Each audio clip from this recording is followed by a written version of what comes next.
उन्होंने भेंट किए हैं। तो कुंवर बहादुर जी को बहुत बहुत धन्यवाद करते हैं। ये हमारे व्यास जी के बड़े स्नेही और बड़े प्रिय रहे।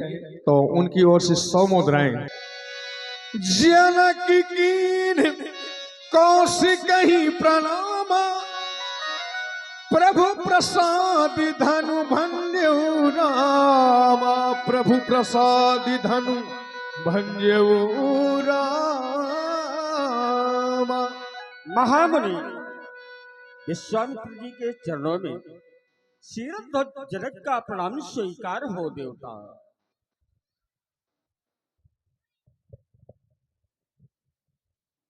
श्रद्धा की भावना को साकार रूप परिवर्तित करने वाले राजा जनक, तुम्हारे लिए आशीर्वाद। हे जनक, तुम्हें आशीर्वाद। ये सारी दुनिया करे याद, कब तक? जब तक चकोर की लगन शशि से गंग जमुन में पानी हो, तब तक तेरी कथा विश्व में व्यापक अमर कहानी हो। चित्र टंगेंगे घर घर में, हो घर घर आरत बंधन, होगी पूजा डगर डगर में, लेकर पुष्प अक्षत चंदन। उससे ही नारी जग में, किससे? तुम्हारी पुत्री सीता से। उससे ही इस नारी जग में सीखे ज्ञान धर्म मर्याद। हे जनक तुम्हें आशीर्वाद, हे जनक तुम्हें आशीर्वाद। आने का कारण देवता, ये प्रभु प्रसाद धनु भंजव राम, आपकी कृपा से देवता राम जी ने धनुष का खंडन कर दिया। हुआ क्या? मैं मोहि कृत कीन दो भाई, अब जो उचित सो कहाहु गोसाई। धनुष का खंडन करके मुझे कृतार्थ कर दिया। अब करना क्या चाहिए मुझे देवता? जो भी उचित हो आप आदेश करें, मैं वही करूं। टूटत ही धनु भयउ विबाहु, सुर नर नाग विदित सब काहू। धनुष टूटते ही राम और सीता का विवाह हो गया। ये संसार जान गया, सुर नर नाग सभी को ये पता चल गया कि श्री राम ने धनुष का खंडन किया है और सीता जी का विवाह हो गया। लेकिन हम चाहते ये हैं कि तुम करहु अब जथा वंश व्यवहार, बोझ विप्र कुल वृद्ध गुरु वेद विदित आचार। जैसा तुम्हारे वंश की परंपरा हो, तुम्हारे कुल का नियम हो, तुम्हारे यहाँ जो वृद्ध हैं, आचार्य हैं, विद्वान हैं, ज्ञानी हैं, सयाने हैं, उन लोगों से भी विचार करो कि इसमें क्या करना चाहिए। हम तो चाहते ये हैं कि दूत अवधपुर पठवाऊ जाई, एक दूत अयोध्या भेजो, राजा दशरथ को बुलाओ, बारात के सहित अयोध्या से श्री राम बारात आए और फिर यहाँ पर पाणी ग्रहण संस्कार राम और सीता का वैदिक विधान के अनुसार हो। भाव रह पड़े, पैपूजी हो, कन्यादान हो, कलेवा हो, ये सब विधान जो वेद विहित है उस तरह श्री राम का विवाह हो, ऐसा हम चाहते हैं। धन्य है देवता, ऐसा ही होगा। मुदित राव कही भली कृपाला, दूत बोल पठैत ही काला, दूत बोल। मिथिला के चतुर्दूत भैया हमारे पास आओ ना। कहे महाराज, क्या आदेश है? आदेश तुम्हारे लिए ये है भैया। देखते हो हमारा प्रण था कि जो शिव जी के धनुष को खंडन करेगा, हम सीता का विवाह उसी के साथ करेंगे। गुरुदेव ने बताया राजा जनक धनुष के टूटने से तुम्हारा प्रण तो पूरा हो गया, लेकिन अभी वेद विधि के अनुसार अभी तुम्हारी कन्या सीता का विवाह नहीं हुआ। इसलिए भैया करना क्या है, तुम्हें अयोध्या जाना है और महाराज दशरथ जी के पास जाओ और साथ में हमारी एक पत्रिका भी लेते जाओ, ये दे देना और यहाँ का सारा वृत्तांत महाराज दशरथ जी को बता देना। वो शीघ्रता से बारात लेकर के हमारे जनकपुर आएंगे और इसके बाद हम पाणी ग्रहण संस्कार सीता का वेद विधि के अनुसार करेंगे। जय श्री आज्ञा महाराज, आप चिंता न करें, आपकी आज्ञा का पालन करते हुए मैं अयोध्या के लिए प्रस्थान कर रहा हूँ। जाओ भैया। आज मेरा सौभाग्य है जो परम पिता परमात्मा श्री राम जी की पुनीत पावन भूमि में जा रहा हूँ। पहली बार जा रहा हूँ, रास्ता मालूम नहीं है, लोगों से पूछते हुए पहुंचना होगा। हो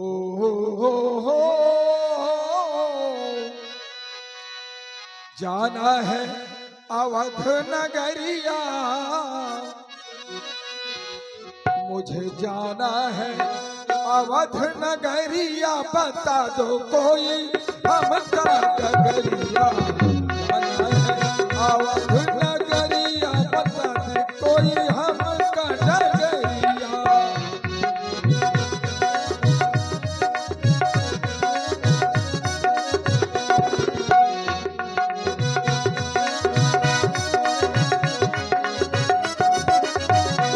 हो हमका डगरिया भैया, हमका डगरिया, हमका डगरिया भैया, हमका डगरिया।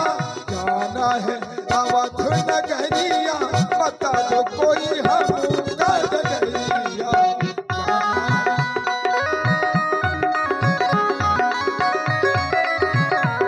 हो यही अति सुगम हो ये वो मार्ग, जो रास्ता सुगम हो वही बताइएगा, दुर्गम न हो चाहिए अति सुगम हो ये वो मार्ग।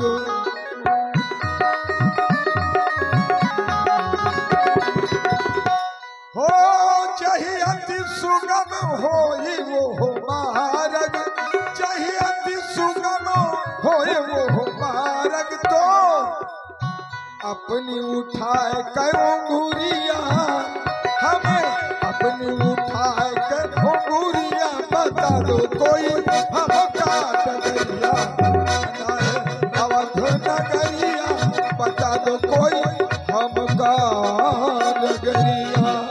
पहुँचे दूत रामपुर पावन, हर से नगरी बिलो के सुहावन। जय श्री राम।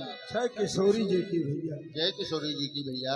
मैं मिथिला से आया हूँ। अच्छा, आपके महाराज श्री चक्रवर्ती दशरथ जी के दर्शन करना चाहता हूँ, आवश्यक कार्य है, मेरा संदेशा सुना दीजिए। आप थोड़ा सा यहीं रुके, मैं आदेश लेकर आता हूँ। जय श्री आज्ञा।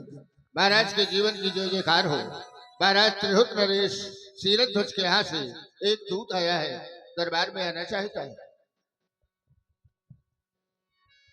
महाराज जनक जी ने अपना दूत हमारे पास पहुंचाया, ये तो बहुत प्रसन्नता का विषय है। उनको एक काम करो, प्रेम पूर्वक हमारे पास लिवा लो।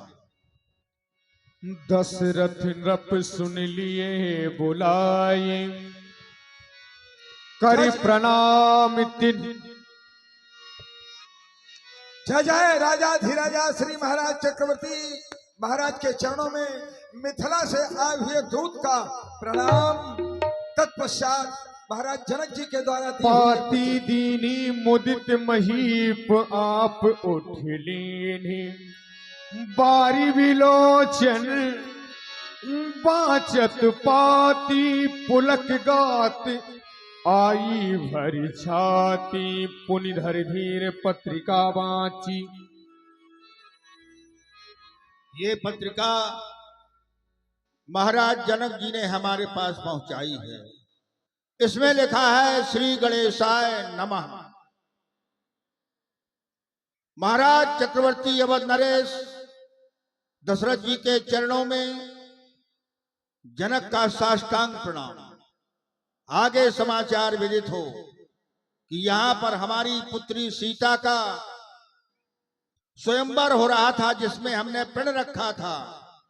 हमारे आदि काल से, पूर्वज काल से रखा हुआ भगवान शंकर का कारमुक धनुष जो भी वीर दो खंडों में परिवर्तित करेगा, उसके साथ में हमारी पुत्री सीता का पाण ग्रहण संस्कार होगा। देश देशांतरों में घोषणा करवाई गई। इस प्रण को सुनकर के तमाम देशों के महपाल मिथिला में उपस्थित हुए। महामुनि विश्वामित्र जी के साथ में आपके दोनों राजकुमार श्री लक्ष्मण जी और राम जी भी आए। जब किसी भी महपाल ने धनुष का खंडन नहीं कर पाया, तब महामुनि विश्वामित्र जी के आदेशानुसार श्री राम जी ने धनुष को दो खंडों में परिवर्तित कर दिया है। आपसे निवेदन है, आप बारात सजाकर शीघ्र ही मिथिला में। बड़ा सुंदर समाचार है इस पत्र में। आओ बेटा भरत।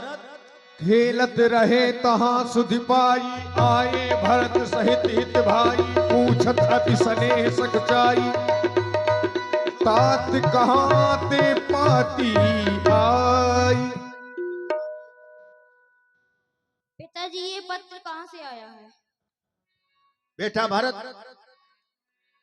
देखो ये भैया खड़े हैं, ये मिथिला से आए हैं। महाराज जनक जी ने यह पत्रिका हमारे पास पहुंचाई है।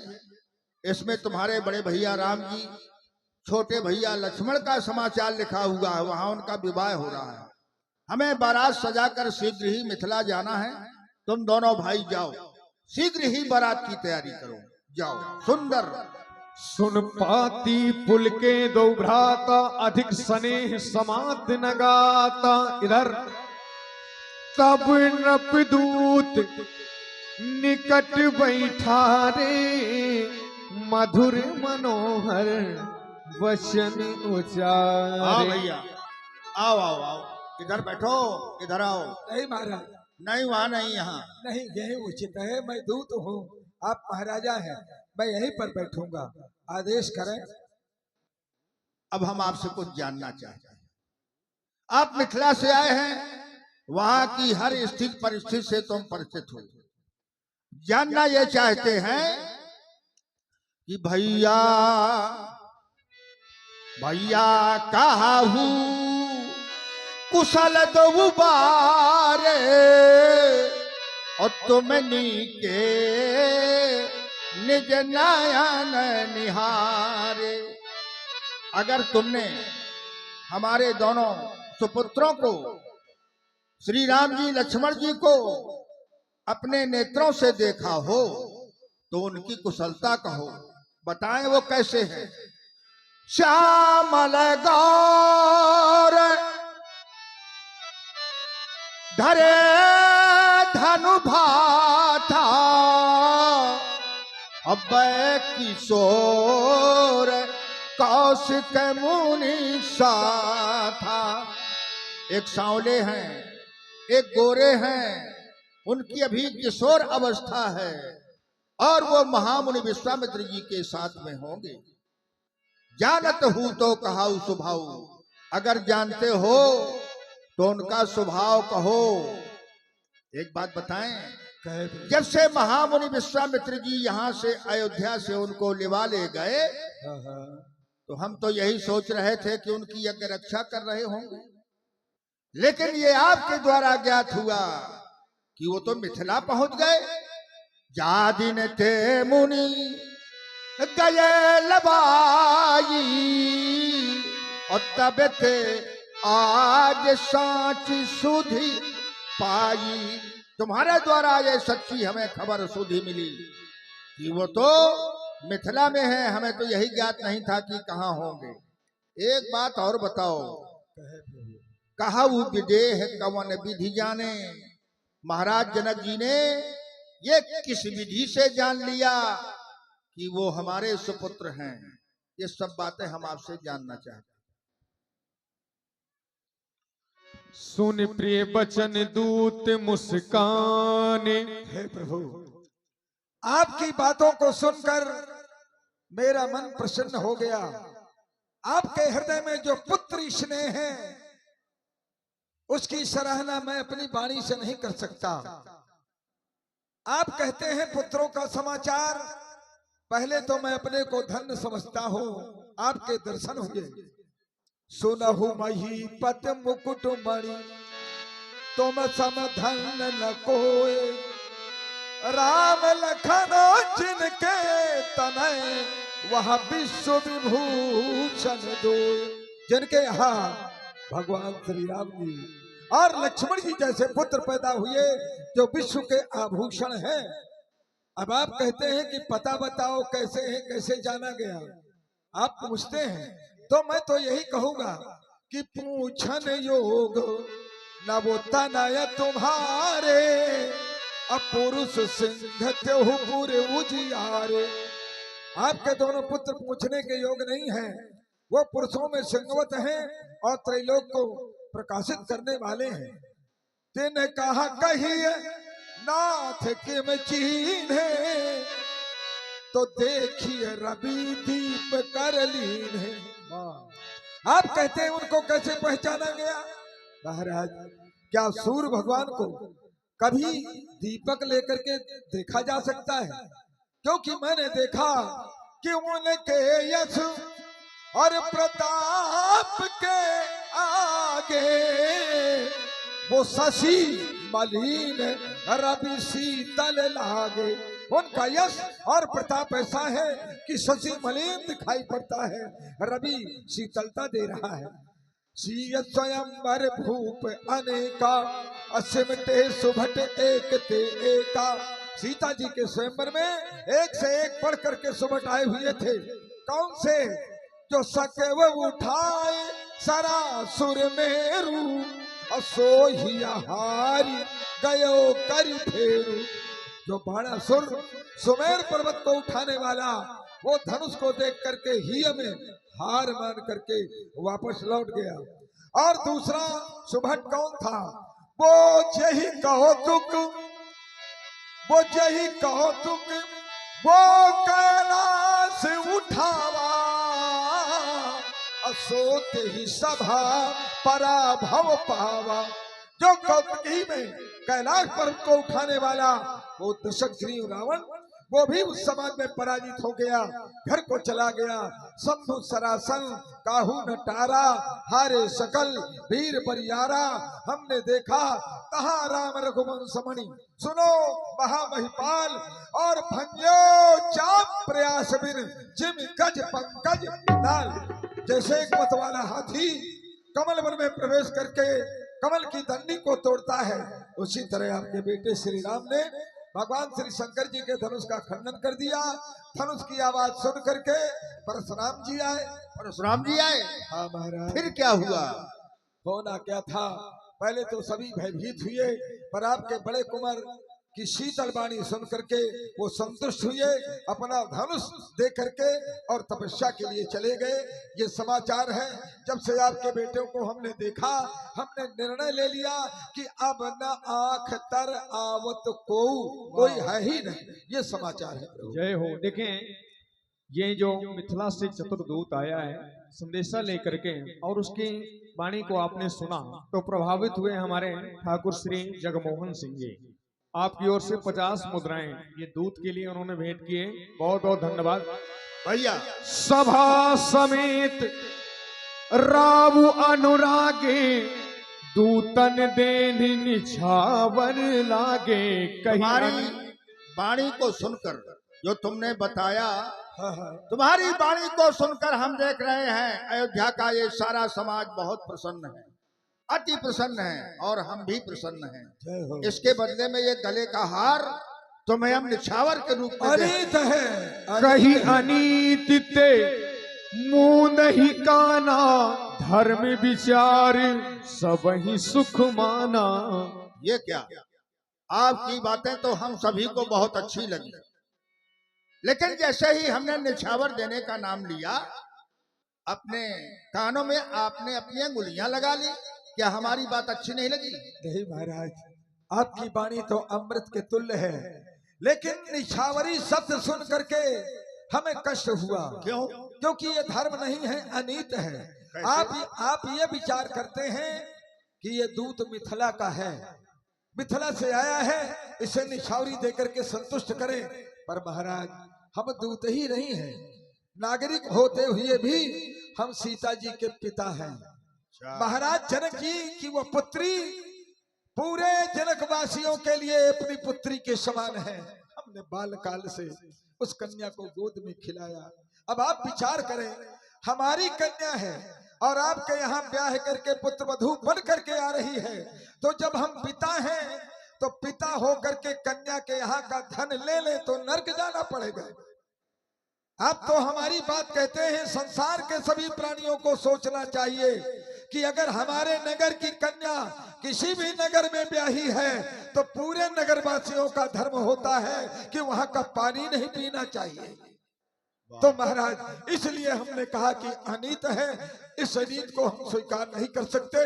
आप निछावरी की बात करते हैं, प्यासा हूँ, बड़ी दूर से आया हूँ, प्यास लगी है, लेकिन जहाँ पर आपका धन खर्च हुआ, सरिता में, सरोवर में, कूप में, वहाँ का मैं जल तक नहीं पी सकता, तो ये मोतियों का बाला कैसे ले सकता हूँ? हम तुम्हारी भावना का आदर करते हैं और तुमने बताया सीता हमारी पुत्री के समान है, उसका विवाह यहाँ हो रहा है। हाँ महाराज। तो जहाँ हमारा धन लगा होगा कुआ बावड़ी तालाब में, वहाँ का जल भी नहीं पियोगे। नहीं महाराज, नहीं। आज से तुम्हारी इस वाणी का, तुम्हारे इस आचरण का अनुकरण सारा समाज करेगा। कोई भी कन्या का धन नहीं खाएगा। लेकिन सुनो महाराज, गुरु आश्रम चलते हैं, आश्रम के बगल में सरयू मैया प्रवाहित है। जय हो। सरयू मैया में अयोध्या का कोई धन नहीं लगा। चल करके जल पीना, स्नान करना, गुरु जी के दर्शन भी। जय श्री राम। चले महाराज। और देखिए हमारे श्री रविंद्र सिंह जी, जो कि करणी सेना के आप अध्यक्ष हैं जनपद महोबा, आप श्री जगमोहन सिंह जी के सुपुत्र रविंद्र सिंह जी की ओर से 50 मुद्राएं पुनः दूध के लिए बहुत बहुत धन्यवाद। मुसाफिर चलते जाना रे, मुसाफिर चलते जाना रे। ये दूध क्या भैया, स्नान करो, जाओ तुम स्नान करो। महाराज का करण राजा। गुरु जी के चरणों में प्रणाम। ये जो दूध भैया जो आए हैं, ये मिथिला से आए हैं, सरयू मैया में स्नान करने चले गए। ये पत्रिका लाए हैं, इसमें ऐसे कार्य पुण्यवान पुरुषों के ही यहाँ हुआ करते। जब सरिता सागर बाजाही यद्यप काय कामना नहीं, छोटी छोटी नदियां समुद्र में जाने की कामना तो करती है, लेकिन समुद्र को इच्छा नहीं है कि ये नदियां मुझ में आकर के मिल जाए। इसी तरह धर्मवान पुरुषों के यहाँ सुख और संपत्ति बिना बुलाए निवास करती है। राजन, शुभ काम में देरी अच्छी नहीं। बढ़िया बारात की तैयारी करो और बारात लेकर के मिथिला चला जाएगा। विधि विधान के अनुसार बेटा राम का विवाह किया जाएगा। चलो बारात के लिए। हमने भरत शत्रुघ्न को और मुक्ता नाई को बहुत पहले आदेश कर दिया था कि बारात की तैयारी करो। मुक्ता ने, भरत शत्रुघ्न ने बारात की तैयारियां कर रखी होंगी। भरत और शत्रुघ्न को बुलाया जाए। आओ बेटा, भरत, शत्रुघ्न और मुक्ता कहाँ हैं? गांव में घूम रहा होगा ना, वो बारातियों को बुलौआ दे रहा होगा। तैयारी में लगा होगा, राम जी की बारात में जाना है। आओ आओ बेटा। मैंने देखा बेटा भरत, बढ़िया बारात की तैयारी तुमने की है। जैसा कि तुम अपने भैया से प्रेम करते हो, हाथी, घोड़ा, रथ इत्यादि बढ़िया सजावट हुई है, कोई कमी नहीं है। तुमने तो मेरे लिए बहुत अच्छा रथ तैयार किया, लेकिन नौवा कहाँ लगा हुआ? नौवा भी कहीं अकड़ रहा होगा। नौवा दाढ़ी बना रहा होगा किसी की। हैं? ये आ गया मुक्ता। गुरु बब्बा, मैं पूरी तैयारी कर रहा था, सोच रहा था कि बारात में सब लोग बाराती चलेंगे और भैया भरत जी ने कहा अच्छी बारात की तैयारी होनी चाहिए, तो सब बारात तैयार होती रही। लेकिन तुम क्या कर रहे हो? मैं अपने कपड़े बदल रहा था। और देखिए इसलिए? हमारे हाँ, श्री इंद्रजीत सिंह जी, हमारे आदरणीय पिंकू भैया, उनकी ओर से 50 मुद्राएं ये दूध के लिए और 50 मुद्राएं दशरथ जी के लिए उन्होंने भेंट की थी। बहुत बहुत धन्यवाद। गुरुजी, मैं सुबह से सबकी दाढ़ी बनाता रहा। बारात के लिए हाँ, ये सब जितने नौजवान बैठे हैं सबकी दाढ़ी बनाया, लेकिन कुछ रह गए हैं। अब आप रह गए हैं आपकी दाढ़ी बनाना। हमारी दाढ़ी नहीं बनेगी, हम पंच केस में एक पावा ही होगा वह। 5 केस गए हो? हाँ 5 केस। अच्छा सुनो, ये बताओ, हाँ गुरुजी। तुम बारात की तैयारी कर चुके? पूरी। तुम जो कहते थे मैं राम जी की बारात में न जाऊंगा, मैं राम जी से नाराज रहता हूँ। हाँ, वो बात अपने आपस की है, लेकिन शादी का नाम सुना तो पेट में गुफा। इत्र वगैरह लाए हो? अरे वीडियो लाया हूँ, इत्र लाया हूँ, सब लाया हूँ। पहले दाढ़ी तो बना लूं, आप लोग जवान तैयार हो जाएं। और देखिए गुरुजी, मैं 2 तरह की दाढ़ी बनाता हूँ। 2 तरह की दाढ़ी, एक एक्सप्रेस की चाल, एक पैसेंजर की चाल। तो पैसेंजर की चाल महाराज बुढ़ों की है। जो बुढ़े आते हैं, बबुआ ए बबुआ हमारी दाढ़ी बना दो, हमें राम जी की बारात में जाना है, उनकी दाढ़ी बनाता हूँ। उनसे 50 रुपया लेता हूँ और क्रीम लगाता हूँ। 1 घंटे दाढ़ी बनाता हूँ, जैसे भंडारी बाबा की बना दी है मैंने। और जो नौजवान